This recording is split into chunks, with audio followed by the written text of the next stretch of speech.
Chapter 2.5 Sculpture Video Part 2. We left off at the Acropolis. This is a hilltop in Athens, modern day Athens. Greece is down below.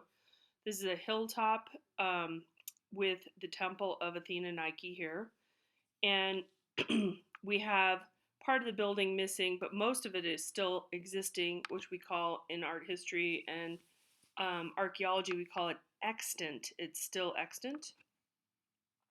So it's an ancient Greek temple, and it's post and lintel. That's the type of construction we're looking at. The architects were aware of Egyptian from the Nile Valley. They did trade with them, so of course they would become aware of the designs and things happening in Egypt. Because remember, Egypt is an earlier culture than the ancient Greeks. There's three different capitals. This segment of the column, our pillar, our post, right? This segment is called a capital. There's different types. So that's the Doric. Doric is the simplest. That's sort of the plainest. And then the Ionic, which is my personal favorite. I love those curlicues, the volutes. And then the capital here. So this has what we call acanthus leaves. There's a repetitive motif here. And then there's some stylized smaller volutes.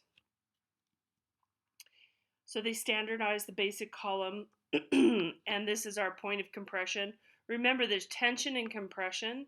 So the tension of the weight of the lintel, and then the compression is going downward. A column has a capital, a shaft, and a base, and the orders are Doric, Ionic, and Corinthian. So this is from chapter 3.1 in the history segment on the ancient world. So you can skip ahead there and they'll give you more information. But there's a lot of vocabulary we're not going to cover here. I'm just going to stick to the columns for now.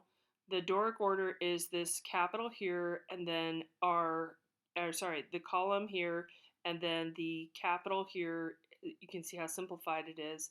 The volute here and the Corinthian here.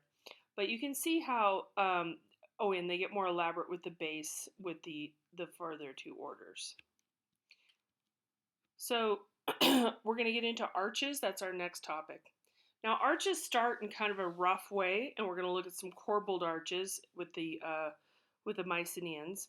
We don't have a Babylonian example here, but they're supposed to be at the same time in history.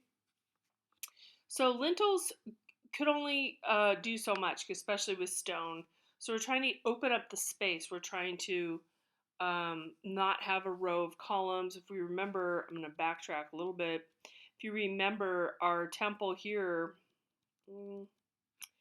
there's not as much open space because of all these columns. There's a better shot of it, I think, in the previous edition. Anyway, it doesn't give us as much open space.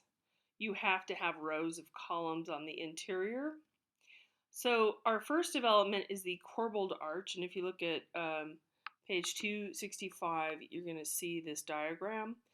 And you'll see that this is how they figured out how to make this arch using stacking and piling, using a combining of that and the post and lintel. So there kind of is a lintel here, and then the pressure is displaced with this uneven bricklaying sort of technique to create a bit of an arch. So this is a corbelled arch, it's not a true arch. This is the entrance to the treasury of Atreus in Mycenae, Greece. So this is pre-ancient world. This is even more ancient. Contemporaneous with the Egyptians. So we're going back over 3,000 years. And we have our corbelled arch here. It's not a true arch. It's a little bit rough, but it does allow for some light to come into this space. And it allows for less of the columns to hold it up. So this is our early Greek construction, and we have our cantileverings. Cantilevering means, I'm going to back up to our diagram, when something's hanging out over an open space, we call that cantilevering. And the way it's achieved in modern day, we would have a metal bar here hanging out, and then with metal, since it has greater tensile strength, it won't crack or bend. you could put it even further out. So it would be a heavier cantilever. Stone and brick only gives you so much. When we get into the true arch, moving forward in time, the Romans developed this, the Greeks do not. So the Romans have one development to their credit here. The weight, the weight bearing, the curvature displaces the weight. Sorry, I'm a little tongue tied. So this is going to displace the load coming down here, and you could have a pretty significant load. There could be a pretty heavy building coming down, and you could displace this load. If you think about an actual egg that's uncooked, if you try to crush it with your hand, it's very hard to do because that curvature displaces the weight evenly. This is a 2,000-year-old Roman road and aqueduct.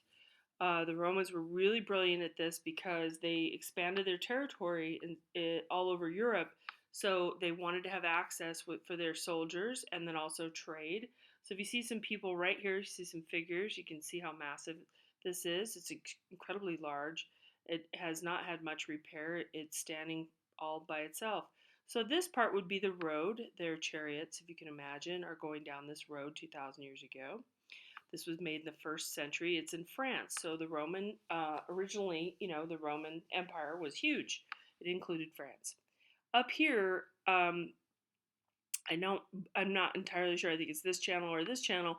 That would be where the water would be transferred, sloping from probably a taller mountainous area and going into a major city.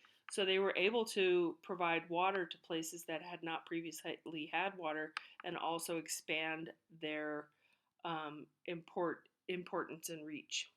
So it's an aqueduct and a bridge. There's no mortar. The stones are cut perfectly. So it benefited the local community, and it also projected Roman Imperial. You have to imagine 2,000 years ago, there are no large structures, really, especially if you're not in Rome, the city of Rome. That would be the only place would have such large structures. It would just be awe-inspiring to see this. Vault is an arch that's extended. Okay. First one we're going to look at is a barrel vault. In the second video, we will look at a Gothic arch and the vaults, the groin vaults with that. But this one we're going to look at just the barrel vault. Middle Ages. So the barrel vault here is just an extension of that arch, and it's repeated, repeated, repeated. So it makes sort of a passageway. And these are most commonly used in large churches. So in the Middle Ages, here we are in the 12th century in France, 1,200 years later or 1,100 years later from our Roman example. And this is called Romanesque. Don't get confused. Romanesque means that it looks like the Roman arches. Nothing happens for like 1,000 years in Europe, and then suddenly things start developing, and they're looking at these Roman examples that are extant in their neighborhood, and they're starting to build again and imitate some of the architectural wonders that they're seeing. So this rounded arch gives some space here, and what is created here is an ambulatory. It's a little hard to see, there's a cross there, but what's happening at this time, it's very important. People are very heavy into Catholicism. It's the only Christian religion at that time. And people would make pilgrimages all the way to Israel. Now, some people couldn't make it all the way. And then also some people had to stop, of course, stop on the way. So they're stopping on the way, or they're only going to do the pilgrimages within Europe. So they want to walk around through